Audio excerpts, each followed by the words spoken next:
Olá, sou a professora Ana Caroline e vou lecionar a disciplina de arte para o 7º ano do Colégio Emaús. Lembrem-se das nossas orientações, de estar sempre num local bem tranquilo para fazer as videoaulas e que todas as atividades devem ser feitas tendo como base as nossas videoaulas. Vamos lá? Daremos então continuidade para a nossa aula de arte, então tenham o livro à mão, o caderno e também uma bolsinha de lápis, caso vocês precisem fazer algum tipo de anotação, colocar alguma dúvida ou algo novo que vocês tenham aprendido. Vamos lá? Continuaremos então no capítulo 2, a arte e espaço público, e falaremos da página 58 até a página 64. Mantenham sempre atenção nas minhas explicações, mantenham bastante atenção também na leitura, sigam a leitura e, por favor, leiam os textos que eu peço ao final da aula, porque eu não consigo colocar exatamente tudo que está no livro nas nossas videoaulas, então eu preciso que vocês façam essa leitura após o fim da aula. É muito tranquilo, os textos são pequenos, então acabou a aula, podem já ler de uma vez, fazer as anotações necessárias, que tudo fica tranquilo para vocês, tá bom? Vamos lá? Começaremos então em Por Dentro do Teatro, o Espaço Cênico, já que estávamos falando sobre a arte na rua, né? A arte em espaços públicos. Vamos lá. Como já estudamos em arte, nas peças teatrais existem 3 elementos principais: os personagens, a ação e o espaço cênico. Os personagens são elementos fundamentais para levar adiante qualquer história. A trama é conduzida pela representação de emoções, ações, reações, trajetórias e relações entre os personagens, que podem ser fictícios ou inspirados em pessoas reais. Muitas vezes, os personagens das peças teatrais também são alegóricos, ou seja, representam ideias, valores ou tipos sociais, como a justiça e a pobreza. Bom, na verdade, os personagens, eles são a alma do teatro, né? É possível ver uma peça de teatro somente com um personagem, é o que normalmente nós chamamos de monólogo, né? Que são as falas todas de uma peça sendo proferidas pelo mesmo ator, normalmente como uma conversa, né? Com ele mesmo ou até mesmo com o público, dependendo da maneira como é conduzida a direção e a obra. Mas sem atores, isso é impossível. A interação entre os personagens, a sucessão de eventos a que estão sujeitos, são escolhas. Seus atos e suas consequências são exemplos de ações ou acontecimentos que constituem uma trama teatral. Para que uma peça seja escrita, o autor utiliza esses acontecimentos como fio condutor, construindo a história por meio das cenas que acontecem uma após a outra. Mas a ação teatral não depende de um texto para acontecer. Além dos espetáculos criados com base em textos escritos para serem encenados, no teatro contemporâneo há peças com autoria coletiva ou improvisada, por exemplo. Bom, o improviso é uma parte do teatro que me agrada muito, né, pessoalmente, e é muito bacana da gente assistir aquelas peças de teatro e entender que todo aquele texto, né, tão coeso, tão coerente, ele foi criado na hora, né? As pessoas costumam dizer, mas vocês ensaiam. Não, na verdade, os grupos de improviso, eles não ensaiam, né? Não há possibilidade, porque não há um texto prévio.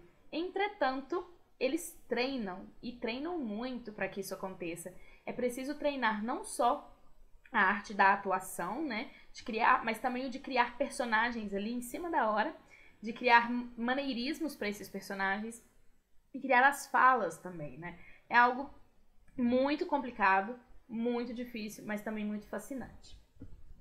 As ações são construídas pelos personagens no espaço cênico, que é o nome dado ao lugar onde ocorre a performance teatral. É no espaço cênico que o cenário é montado, causando em nós diversas sensações e nos transportando a outro tempo, lugar ou realidade.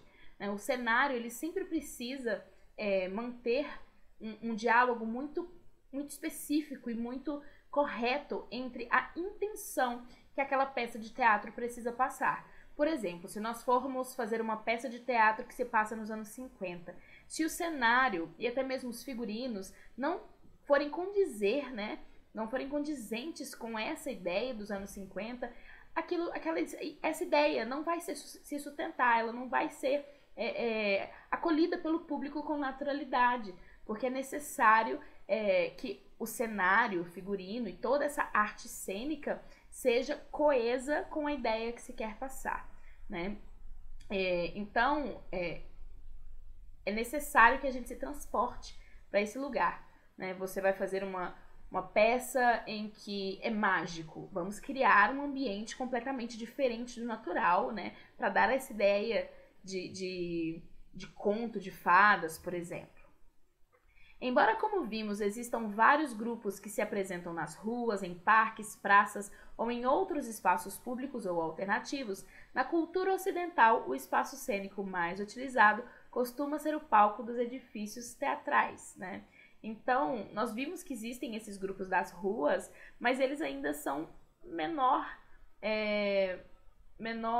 número, né? O espaço cênico que a gente mais costuma ver sendo utilizado para o teatro ainda é dos teatros físicos, né? O palco e a caixa cênica italiana. Existem vários tipos de palco. O mais utilizado no teatro ocidental é o palco italiano. Ele surgiu na Itália, na virada do século XV para o XVI, quando os valores do renascimento cultural predominavam e o movimento conhecido como humanismo, com a ideia de que o ser humano era o centro do universo, ganhou força. O conjunto formado pelo palco e por outros elementos, como as cortinas, é conhecido como caixa cênica. Essa é a área de um teatro que compreende a encenação e todos os elementos nela envolvidos. Essa parte do ser humano como centro do universo, na verdade, já foi desbancada há mais de 500 anos, né, pelo próprio Nicolau Copérnico. Os seres humanos acreditavam que a Terra era o centro da nossa galáxia, né? E na verdade é o Sol. Então, isso já foi retirado há um tempo, mas é sempre bom entender por que está falando sobre o ser humano como centro do universo. Na verdade era por isso, a ideia de que o planeta Terra era o centro e que todos os outros planetas e satélites orbitavam em torno do planeta Terra, quando na verdade não é bem assim. Observe a imagem a seguir, que mostra o palco de frente para a plateia, e leia as indicações presentes nela. Então nós temos boca de cena, urdimento, varandas, fosso da orquestra, coxia e ribalta. Olha, o fosso da orquestra ele é muito utilizado quando essas peças teatrais são musicais, por exemplo, né? É necessário haver uma orquestra, então esse espaço é bem legal. Você já viu uma peça de teatro encenada em um palco como este? Como foi? Você imagina para que servem todos esses elementos presentes na ilustração? Bom, não dá para comentar, mas vocês imaginam para que serve? Alguns deles a gente consegue entender, né? As varandas normalmente ficam ali algumas pessoas para assistir de um ambiente mais privilegiado. A coxia também é algo que dá pra gente entender, né? Como ele tá tampado, é onde os atores saem de cena. Mas os outros, a gente precisa dar uma olhadinha. Nas peças que são encenadas em palcos, como o palco italiano, cada elemento tem uma função específica e é muito importante para ambientar o público e transmitir a história. Geralmente, quem assiste às peças nem se dá conta da quantidade de profissionais e de elementos envolvidos na realização de um espetáculo teatral. Vamos conhecer com mais detalhes como é composto um palco teatral? A caixa cênica mais utilizada no teatro ocidental é a italiana, como já vimos. Nela, a boca de cena, ou o espaço do palco visível para a plateia, fica de frente para o público e é coberta com uma cortina quando os atores não estão em cena. Então, essa cortina normalmente ela fica fechada. Quando ela é aberta é porque é um sinal de que a peça se iniciou. Quando temos uma peça de teatro que é encenada em atos, ou seja, em partes, normalmente essa cortina se fecha entre os atos para mostrar para a plateia que o primeiro ato finalizou, o segundo ato vai começar. Em cima dela fica o urdimento, que é aquelas estruturas, né? Que é uma estrutura formada por varas em que são presos os cenários, que podem subir ou descer de acordo com a mudança das cenas, além dos holofotes de luz e de maquinarias para efeitos especiais, como voos de personagem. Então, os urdimentos, eles são um mecanismo que permitem que os cenários, eles fiquem suspensos no palco, né? Por isso que é uma caixa cênica, porque se você tem essa linha de visão, na verdade, a parte de cima toda ali, ela é utilizada, ou pode ser utilizada, né? Porque não são todas as obras de teatro que precisam dessa estrutura para que os cenários fiquem presos e na hora exata o que está no solo suba e o que for necessário para a cena desça. Existem muitas peças de teatro que se passam em mais de um ambiente, então é natural que esse cenário precise ser montado. Então, para não gerar confusão de pessoas andando pelo palco, arrastando coisas, eles ficam presos nos urdimentos. Nos espaços laterais da caixa cênica ficam as coxias, que têm a função de guardar os cenários que entram e saem de cena. Servem também para que os atores esperem o momento de sua entrada no palco e diretores e contra-regras possam verificar tudo o que está acontecendo durante a encenação. Então é ali nas coxias em que os atores trocam o figurino, é ali que o diretor fala algo para eles que tenha dado errado ou algo que tenha dado muito certo e assim por diante. Em cima das coxias ficam as varandas, estruturas por meio das quais os técnicos podem manipular cenários e equipamentos. Geralmente existem 2 níveis de varanda, a de manobra, por meio da qual o maquinista faz as mudanças do cenário, e as de lastro, onde estão armazenados os pesos utilizados para subir ou descer cenários e equipamentos. E também há as varandas de público, né, onde o público pode assistir. Na parte da frente do palco está localizada a ribalta, na qual ficam as luzes que iluminam os atores. Também na frente do palco, em um plano inferior a ele, pode ficar o fosso da orquestra, espaço que abriga os músicos quando a trilha sonora do espetáculo é executada ao vivo. É importante falar sobre as luzes que iluminam os atores, né? Porque muitas pessoas falam comigo assim, professor, eu acho que eu não conseguiria fazer uma obra de teatro porque eu ficaria com vergonha da plateia. Na verdade, o público ele quase não é enxergado pelo ator, né? Porque aqueles holofotes eles são muito fortes. E se vocês pensarem que todas as luzes após o holofote estão apagadas e aquela luz cria um contraste muito forte nos olhos do ator, é muito difícil que os atores enxerguem a plateia, né? Então é como se eles estivessem apresentando ali num ensaio. Obviamente, no interior, né, a gente sabe que tem pessoas assistindo, mas é bem mais fácil quando a gente não consegue ver essa plateia de verdade. No período em que o palco italiano se desenvolveu, a arte foi muito marcada pelo saber científico. O conhecimento da geometria, aplicado às artes visuais, permitiu a criação da ilusão de profundidade, com a técnica de representação em perspectiva. No teatro, as noções de profundidade e de perspectiva foram aplicadas à caixa cênica italiana para fixar o olhar da plateia na direção do palco, fazendo com que o público olhasse para ele como quem olha através de uma janela. Com isso, criou-se um importante elemento teatral, a quarta parede, nome dado à divisória imaginária que surge com o abrir das cortinas e que separa o universo da história contada no palco do universo da plateia. Aqui eu quero fazer uma explicação para vocês, porque a quarta parede é um elemento que não é presente somente no teatro, ele é presente em todo tipo de arte em que se atua. A quarta parede é uma parede que normalmente, ênfase no normalmente, não se atravessa. Então, se eu estou gravando um filme, eu não posso olhar para a câmera, porque isso retira, né, a imaginação e torna algo real. Porque se eu olho para a câmera, eu olho para o meu espectador. E se eu olho para o meu espectador, aquela não é uma história, né? É algo real. Entretanto, existem vários filmes e também algumas obras de teatro que fazem o que a gente chama de rompimento da quarta parede. Muitos filmes atuais têm usado isso, normalmente como um recurso cômico, e também em peças de teatro isso acontece, normalmente também em monólogos, ou quando um personagem acaba interagindo com a plateia. Isso é chamado de quebra da quarta parede. Por quê? Tecnicamente, isso não seria possível. Essa quarta parede é imaginária, ela fica ali para desassociar a plateia daquele mundo. Então, do mundo mágico, do mundo real, né? Então, existe um filme que passava muito na sessão da tarde, na época que eu era criança, imaginem. Então, é um filme bem antigo que chama Curtindo a Vida Doidado. Ele é sempre citado como uma quebra de quarta parede incrível, porque na época não se utilizava muito isso. Mas o personagem principal, ele conversa diretamente com seu público. Quando a gente não sabe sobre essa quebra da quarta parede, a gente fica um pouco... Mas ele tá conversando comigo? Será que é alguém? Como assim? Eu não tô entendendo. Até que a gente começa a entender o que é essa quarta parede e que, na verdade, eles utilizaram isso como um recurso cômico, como uma aproximação daquele personagem que está fazendo algo errado, né? Que ele tá matando aula, e ele conversa com as pessoas, é uma aproximação, é tipo, aqui, deixa eu te explicar, eu tô fazendo uma coisa errada, mas observa, essa é a minha história, então essa quarta parede hoje ela é utilizada como um recurso que na maioria das vezes é cômico. A encenação teatral em diferentes locais. Então, voltando agora. A tradição de construir locais específicos para encenação teatral é bastante antiga. Um dos tipos de edifício teatral mais significativos da história foi o teatro de arena criado na Grécia.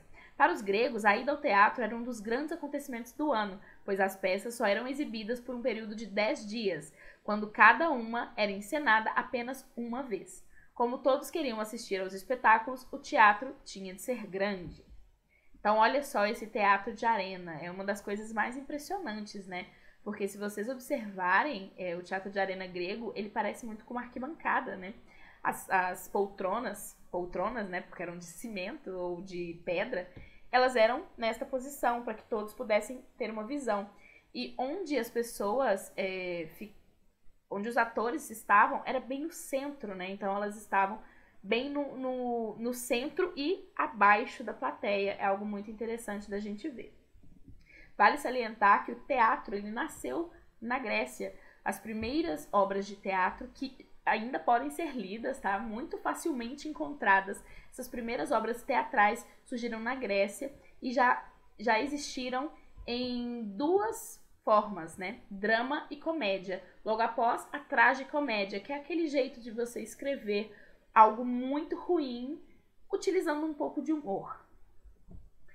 Os prédios teatrais gregos eram construções ao ar livre formadas em encostas para facilitar o escalonamento das arquibancadas.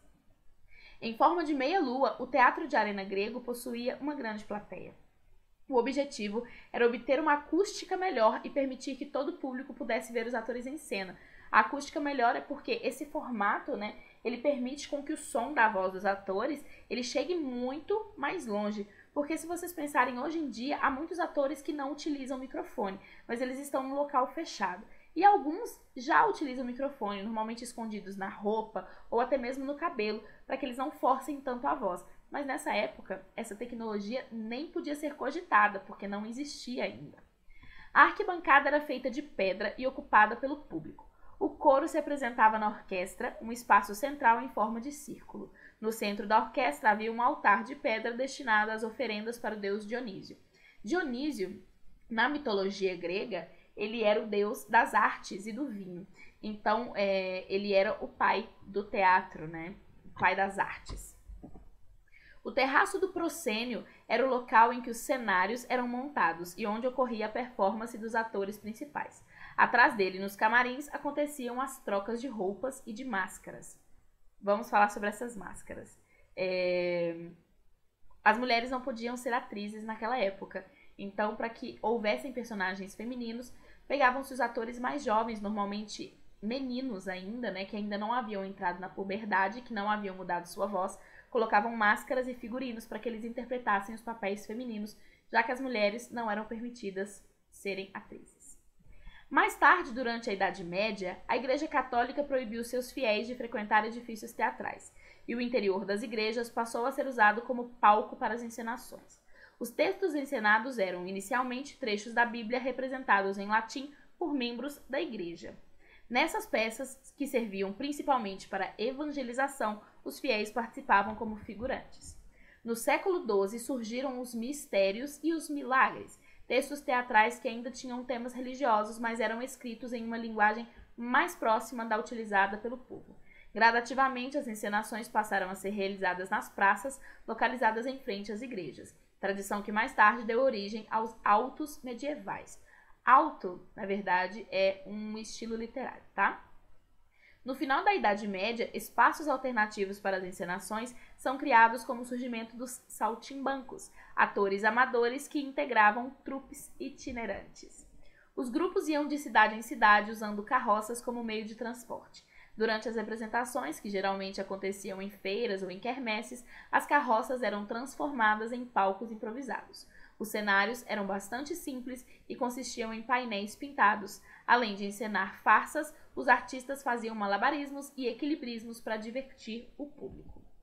Eu quero que vocês leiam o texto Saiba Mais, da página 62, para otimizar o conhecimento de vocês. e que vocês procurem saber mais sobre a história do teatro, teatro de arena, porque é algo muito interessante, né? Entender que há tanto tempo atrás esse gênero literário surgiu e até hoje ele é tão conhecido e tão praticado. Inclusive, a gente consegue ler esses primeiros textos teatrais que foram escritos ainda na Grécia Antiga, né? É algo muito impressionante. Bom, espero que vocês tenham gostado da aula. Na próxima aula, nós nos vemos para mais conhecimento sobre teatro e sobre artes em espaços públicos. Nos vemos, lembre-se, juntos no caminho certo.